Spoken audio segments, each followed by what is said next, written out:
A local trash and recycling collection company expanding services to Goshen, a community that has had limited option to recycle up until now. 5 News reporter Lauren Spencer tells us why having access to these resources is so important. Neighbors NWA is a waste collection service for rural areas, now offering recycling options to those in Goshen. We've gone from essentially September, where we were collecting like zero recycling out in that area, to now having to rethink about how we're organizing our trucks. Owner Alex Jonas says accessibility is key for recycling, and they've already seen positive results in the community. Most people like that it's all in one, where it's trash and recycling, because it's one collection. They don't have to think about it. We do the sorting right there at the curb for them. Like, we have a compartment for recycling and a compartment for trash. They're the only company in the area that offers a dedicated recycling-only option for rural customers. We have the ability right now to invest in the recycling infrastructure.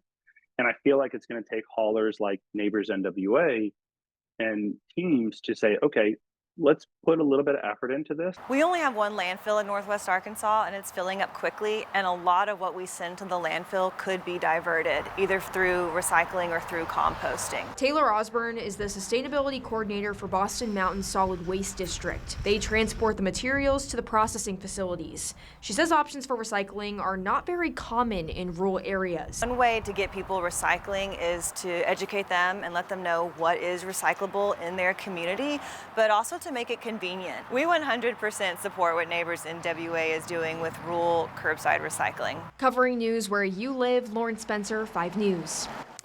A Benton County man is accused of assaulting his girlfriend in Bentonville and then killing her in Mexico.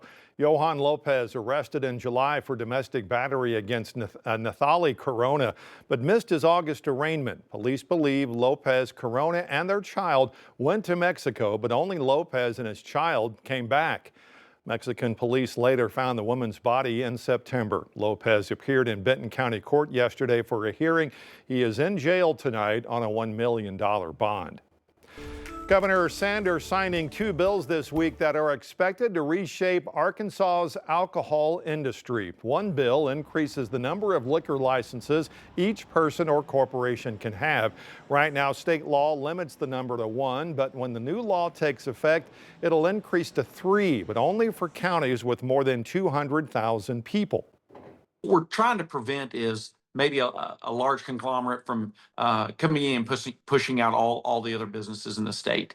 So what this does is it's a slow change, it's a small change. And I think that's what most of the liquor stores were concerned about. Any changes you make are coming in, really they're in the favor of the free market from a position that has not been a free market product.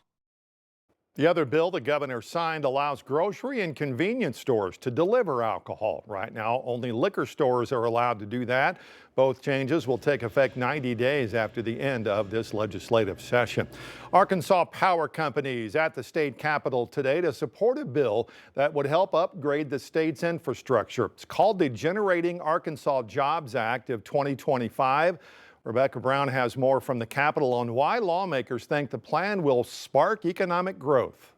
But today we're announcing the next critical step of our journey in progress. On Wednesday, Republican Senator Jonathan Dismang unveiled the Generating Arkansas Jobs Act of 2025, a bill that its sponsors say will energize the state's economy and brighten the future for utility development. With your support in the passage of this bill, we will create a new avenue for energy production that promotes faster, more efficient energy development while ensuring high levels of accountability that take care of our ratepayers, all while maximizing the goal of our state's economic potential. Jonathan Oliver, the Chief Operating Officer for Arkansas Electric Cooperative Corporation, was on hand for the announcement. He talked about the urgency of this bill when it comes to corporations accessing markets quickly. By 2030, the White Bluff and Independence steam electric stations and coal plants here in Arkansas will be closed, resulting in Arkansas losing over 3,300 megawatts of generation. And to put that in terms that are maybe a little bit more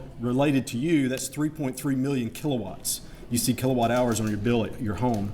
But some Arkansans are worried about possible increases to their utility bills. Senator Dismang addressed those concerns, pointing to already rising rates. There is no reality that rates will not increase to be able to pay for new energy.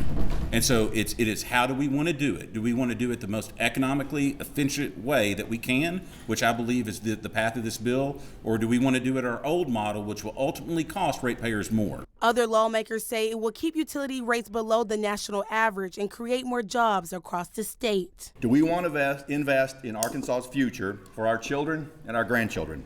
Or do we just sit back and get left behind? In Little Rock, Rebecca Brown, 5 News. A child in West Texas has died of the measles in the state's worst outbreak in decades.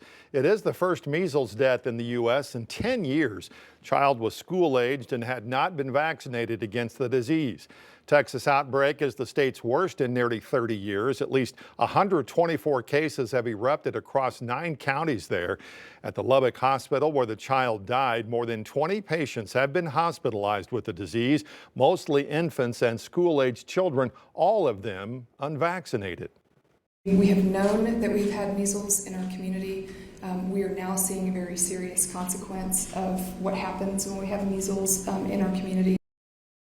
Health Secretary Robert F. Kennedy Jr. says his agency is watching the outbreak, but called it not unusual. He described the hospitalizations as mainly for quarantine, which the hospital has disputed. A group of Bentonville West High School students awarded by Samsung for creating an app that helps screen for oral cancer.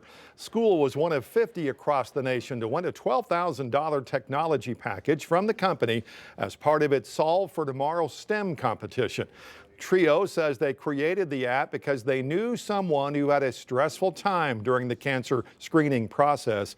Their app allows users to take a photo of their mouth, upload the picture, and then with the help of AI, be alerted of anything out of the ordinary.